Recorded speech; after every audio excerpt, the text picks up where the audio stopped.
जय श्री राम, जय बागेश्वर धाम सरकार। दोस्तों स्वागत है आपका हमारे YouTube channel road to success में। दोस्तों आज मैं आपको एक वर्तमान समय में जो स्थिति हो रही है ना दोस्तों, वो हो रही है शत्रुओं की। शत्रुओं के कारण, शत्रुओं की त्रास के कारण लोग बाग त्राहिमाम कर रहे हैं और शीघ्र शत्रु इतने जल्दी बन रहे हैं, मतलब कोई यदि बनाने का प्रयत्न भी नहीं कर रहा है तो भी शत्रु जबरदस्ती ही बन जाते हैं। शत्रु उन लोगों के बनते हैं दोस्तों जिनकी तरक्की होती है, और यदि आप तरक्की कर रहे हैं तो आपके निश्चित रूप से शत्रु बन जाएंगे। अब वो तरक्की आपकी भले छोटी हो चाहे बड़ी हो, चाहे कैसी भी तरक्की हो, आपके 1000 शत्रु हो जाएंगे दोस्तों, क्योंकि वो शत्रु ये चाहते हैं, इनको मित्र भी होगा ना तो वो भी शत्रु हो जाएंगे। इतिहास गवाह है दोस्तों, पड़ोसी ही सबसे ज्यादा शत्रु होते हैं, सबसे ज्यादा शत्रु पड़ोसी ही निकलते हैं। अब यदि कोई शत्रु नहीं होगा लेकिन आपकी तरक्की होती जा रही है, आपके पास गाड़ी बंगला कार सब कुछ हो गए हैं, तो फिर निश्चित रूप से वो मित्र भी आपका शत्रु बन जाएगा, क्योंकि हम दूसरों की तरक्की देखना पसंद नहीं करते हैं। ये मानव की प्रक्रिया हो गई है आजकल कलयुग में। कोई दूसरा यदि तरक्की करता है तो हम उसे देखना पसंद नहीं करते, और यदि हमारी कोई तरक्की होती है तो दूसरा देखना पसंद नहीं करेगा। तो इसका मतलब जिनकी तरक्की हो रही है उनके शत्रु भी लगातार बढ़ते जा रहे हैं। अब दोस्तों कई लोग क्या करते हैं कि 2 नंबर के पैसे इकट्ठे कर लेते हैं, कहीं मतलब कुछ गलत काम करके पैसा कमा लेते हैं, वह सही तरीके से पैसा नहीं कमा पाते हैं, तो उनको लगता है कि ये जो इनके पास बहुत बड़ा पावर है या कहीं से इनके पास पैसा आ गया है। तो दोस्तों ऐसा है कि पैसा कहीं से भी कमाया जाए, पैसा तो पैसा ही होता है, और यदि पैसा आता है तो तरक्की भी होती है, और उन लोगों की तरक्की नहीं होती, उन लोगों की तरक्की रुक जाती है जिनके शत्रु बढ़ जाते हैं। अब दोस्तों ये ईर्ष्या भावना और जलन की भावना का जो कारण है ये यहाँ पर हो जाता है। अब क्या है, अब देखिए मान लीजिए कोई अच्छा कर्म कर रहा है तो उसको अच्छा ही फल मिलेगा। ये कुदरत का एक करिश्मा है दोस्तों। क्या करिश्मा है कि कोई अच्छा कर्म कर रहा है तो उसे अच्छा फल मिलेगा, कोई बुरा कर्म कर रहा है तो उसे बुरा फल मिलेगा। लेकिन यहाँ पर क्या होता है कि मान लीजिए कोई फल है और वो उसको बुरे कर्म का बुरा फल मिलता है लेकिन बाद में मिलता है, इसी तरह से अच्छे कर्म का अच्छा फल मिलता है लेकिन बाद में मिलता है। लेकिन यदि कोई शत्रु हमारे बीच में आ जाए और हमारे यदि अच्छे कर्म हैं तब भी हमें बुरा फल मिलना शुरू हो जाता है, क्योंकि वो तांत्रिक से कुछ किया कराया हम पर करवा देता है। हालांकि उस पर विपरीत प्रभाव भी शत्रु का पड़ता है, लेकिन वो इतना जल्दी नहीं पड़ता ना, जब तक तो हम बर्बाद ही हो जाते हैं। तो इस तरीके से शत्रु जो होते हैं वो हमें बर्बाद करने की पूरी कोशिश करते हैं दोस्तों। शत्रु छोटी मोटा कार्य नहीं करवाते आपको बर्बाद करने के लिए, शत्रु इतनी बड़े बड़े टोने टोट के करवाते हैं, यहाँ तक कि मकान पर कब्जा करने के लिए तो शत्रुओं ने दूसरों को मरवा ही देते हैं। इतना खतरनाक, इतना घिनौना कार्य शत्रु करवा सकता है दोस्तों। आपको खटले पटक सकता है, बीमार कर सकता है। अभी मान लीजिए बीमार हो गए तो बीमार होने के बाद आपकी कमाई वगैरह सब बंद हो जाएगी। तो ये जो चीज़ें होती हैं ये शत्रु करता है, और शत्रुओं से बचने के लिए हम उपाय बताते रहते हैं दोस्तों। तो आप भी इस उपाय को जरूर कीजिएगा। देखिए दोस्तों, आप यदि किसी तांत्रिक के पास जाते हैं, किसी बाबा के पास जाते हैं, तो वो आपसे शत्रु नाश के ही काफ़ी रुपए ले लेता है, और इतना रुपया हमारे पास है नहीं, और टाइम भी खूब ले लेता है। तो यदि हम फ्री में ही इस तरह के उपाय कर लेंगे और फ्री में ही इस तरह के उपाय हम सीख जाएंगे तो दोस्तों हमारी तो लाइफ ही बन जाएगी। तो इस कारण से मैं आपको आज इसी तरह का उपाय जो है बताने जा रहा हूँ, जिसमें आपकी ज़िंदगी में कोई भी शत्रु यदि आपको परेशान कर रहा था तो वो आपको परेशान करना तो दूर, आपकी तरफ देखेगा नहीं, इतना ज़बरदस्त ये उपाय होने जा रहा है दोस्तों। और जो शत्रु है वो पूरी तरह से बिखर जाएगा, उसकी ज़िंदगी में तबाह हो जाएगी। वो आपकी तरफ कभी सोच ही नहीं पाएगा कि यार इनसे मुझे पंगा लेना चाहिए या नहीं लेना चाहिए। तो बिल्कुल ध्यान से समझिएगा इस उपाय को, बिल्कुल ढंग से और बिल्कुल तरीके से इसको समझिएगा दोस्तों। जो महिलाएं होती है, जैसे मान लीजिए शत्रु जो होता है महिलाओं पर भी बुरी नज़र डालता है, बहन बेटियों पर बुरी नज़र डालता है, तो ये बहुत ही खतरनाक होता है और इस शत्रु को नष्ट करना बहुत ज़रूरी होता है। क्योंकि यदि कुदरत ने उसको दंड नहीं दिया तो फिर हम दंड ज़रूर उसको देंगे। इसलिए आपको बिल्कुल इस तरह से जो दिक्कतें हैं जो शत्रुओं से आ रही है वो आपको इस उपाय को देख करके आपको पूरी करनी है।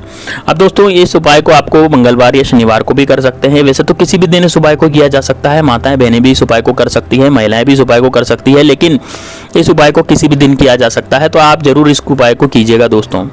अब मैं बताने जा रहा हूँ आपको कि किस तरह से उपाय किया जाएगा और किस तरह से आगे आपकी जो ज़िंदगी में जो शत्रु बाधा है वो किस तरह से दूर होगी। लेकिन उससे पहले मेरी हाथ जोड़ करके आपसे विनती है कि यदि आपने चैनल को सब्सक्राइब नहीं तो कर लें। साथ ही में दोस्तों कमेंट बॉक्स में जय श्री राम, जय बागेश्वर धाम सरकार जरूर लिखें और वीडियो को लाइक जरूर करें। ऐसा करने से आपके जीवन में उन्नति होती चली जाएगी। श्री राम और बालाजी की कृपा आप पर होगी। बागेश्वर धाम बालाजी सरकार की कृपा जिस पर हो जाती है उसके कारण रातों रात बन जाते हैं दोस्तों। तो दोस्तों आपको क्या करना है, आपको एक नींबू ले लेना है। रस से भरा हुआ नींबू होना चाहिए, बिल्कुल बढ़िया नींबू होना चाहिए, दागी नींबू नहीं होना चाहिए। और इस नींबू पर आपको क्या करना है, इस नींबू पर आपको सिंदूर लपेट लेना है दोस्तों। सिंदूर जो आता है वो माता जी को भी चढ़ाया जाता है, बालाजी को भी चढ़ाया जाता है, वो वाला सिंदूर। इसको चारों तरफ आपको इसको लपेट लेना है। ये कार्य आपको कब करना है, ये कार्य आपको शाम के समय करना है, जैसे 5 से 7 के बीच में इस कार्य को आपको करें। सिंदूर लपेटने के बाद आपको चारों तरफ जब आप इसमें सिंदूर लपेट लेंगे तो सिंदूर लपेटने के बाद एक पतली सलाई ले लें। अभी पतली सलाई लोहे की भी हो सकती है या फिर आप माचिस भी ले सकते हैं, माचिस की तीली भी ले सकते हैं। और उसको काजल में आपको डुबोना है। काजल में डुबोने के बाद आपको इस नींबू पर एक मंत्र लिखना है। और मंत्र क्या है उसको ध्यान से सुनिएगा दोस्तों, है ना। आपने नींबू के चारों तरफ क्या लगा लिया, आपने नींबू के चारों तरफ सिंदूर लगा लिया। सिंदूर लगाने के बाद आपको सलाई लेनी है, सलाई को काजल में डुबोना है और उस सलाई से ये मंत्र लिखना है जो मैं आपको बताने जा रहा हूँ। इसमें आपको करना ओम क्रीम अमुक शत्रुनाशम क्रीम फट स्वाहा। आपको ये वाला मंत्र पढ़ना है। मैं फिर से बताने जा रहा हूँ मंत्र, ओम क्रीम अमुक शत्रुनाशक क्रीम फट स्वाहा। आपको ये मंत्र पढ़ना है, ओम क्रीम अमुक शत्रुनाशाय क्रीम फट स्वाहा। इस तरह से आपको ये मंत्र पढ़ना है।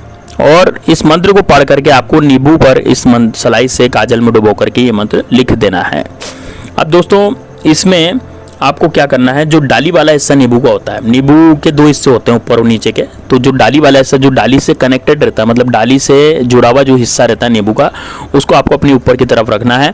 और ऊपर की तरफ रखकर शत्रु का ध्यान करते हुए आप बिल्कुल शत्रु का ध्यान करें, शत्रु का नाम लें। यदि आप शत्रु का नाम नहीं जानते तो आप शत्रु भी बोल सकते हैं। अब ये जो मंत्र इन्हें बताया ना आपको, इसमें क्या है कि ओम क्रीम अमुक, ये अमुक की जगह यहाँ पर शत्रु आएगा। मान लीजिए आपके शत्रु का नाम अजय है तो आप बोलेंगे ओम क्रीम अजय शत्रु नाशाय क्रीम फट स्वाहा। ये बिल्कुल ध्यान रखना, अमुक की जगह आपको वो जो मंत्र है वो उस मंत्र में आपको अमुक की जगह शत्रु का नाम पढ़ना है। यदि शत्रु का नाम आपको पता है और शत्रु का नाम नहीं पता तो फिर आप केवल शत्रुनाशाय बोल सकते हैं, ठीक है। अमुक ही बोल सकते हैं, अमुक शत्रुनाशाय ही बोल सकते हैं, ठीक है। उसके बाद इस नींबू को इस तरह से पकड़ें कि उसका डाली से कनेक्टेड जो हिस्सा है वो आपकी तरफ रहे, ऊपर की तरफ रहे। और उसमें आपको एक कील लेनी है। अब लोहे की कील लेनी है और शत्रु का ध्यान करते हुए आंखें बंद करके सीधे हाथ में नींबू पकड़े और शत्रु का ध्यान करते हुए आपको उसमें कील काट देनी है। कील धीरे धीरे गाड़नी है दोस्तों, एक साथ नहीं गाड़नी, एकदम नहीं गाड़नी, धीरे धीरे कील आपको गाड़नी है। और इस नींबू को आपको हाथ में ले लेना है। और जो मैंने मंत्र बताया आपको है ना, ओम क्रीम शत्रुनाशाय क्रीम फट स्वाहा, ये वाला जो मंत्र आपको बताया, ये 21 बार 51 बार 108 बार जितनी बार भी आपको सूटेबल हो उतनी बार आप इसको मंत्र को बोल लें। और उसके बाद इस नींबू को लेकर के आप किसी निर्जन स्थान पर आपको चले जाना है, जहां पर आपको लोगों का आना जाना बिल्कुल बंद हो, लोगों का आना जाना बिल्कुल कम हो। निर्जन स्थान पर जाकर के आपको छोटा सा गड्ढा खोद लेना है। छोटा सा गड्ढा खोद लेने के बाद आपको क्या करना है, उस नींबू को वहां पर जमीन में गाड़ देना है। और उसके बाद उसकी मिट्टी को वापस से ढक देना है। नींबू को खुला नहीं छोड़ना, उसको मिट्टी को छोड़ना है। दोस्तों उस नींबू से आपके शत्रुओं का शमन होना शुरू हो जाएगा। आपको पीछे मुड़कर नहीं देखना, आपको वापस घर पे आ जाना है सीधे और किसी से बात नहीं कर रही है वहाँ पर। दोस्तों 100% आपका शत्रु है जो बिल्कुल खो जाएगा, इसका अंदाज़ा ही नहीं लगा सकता। वो आपको धमकी देना तो बहुत दूर की बात है, आप उसकी जो शक्ति है वो सारी की सारी शक्ति रास्ते में निकल जाएगी। पता भी नहीं चलेगा उसको कि वो कब बर्बाद हो गया, उसके पास कुछ बचेगा नहीं दोस्तों। आप या किसी को भी वो परेशान करने लायक नहीं बचेगा। आपको तो क्या, किसी को भी वो परेशान नहीं करेगा दोस्तों। उसकी जो सारी शक्ति है पूरी की पूरी शक्ति खत्म हो जाएगी, पूरे का पूरा वो बर्बाद हो जाएगा और अपने जीवन में वो कुछ करने लायक भी नहीं रहेगा, कुछ क्रिया करने लायक भी नहीं रहेगा। यह बहुत ही कारगर और बहुत ही ज़बरदस्त उपाय है दोस्तों, शत्रुनाश का उपाय है। और इस उपाय को आप मंगलवार या शनिवार को भी कर सकते हैं। और यदि आप चाहते हैं कि आज ही इस उपाय को किया जाए तो दोस्तों आज ही इस उपाय को आप बिल्कुल कर सकते हैं, 100% ये आपको लाभ देगा।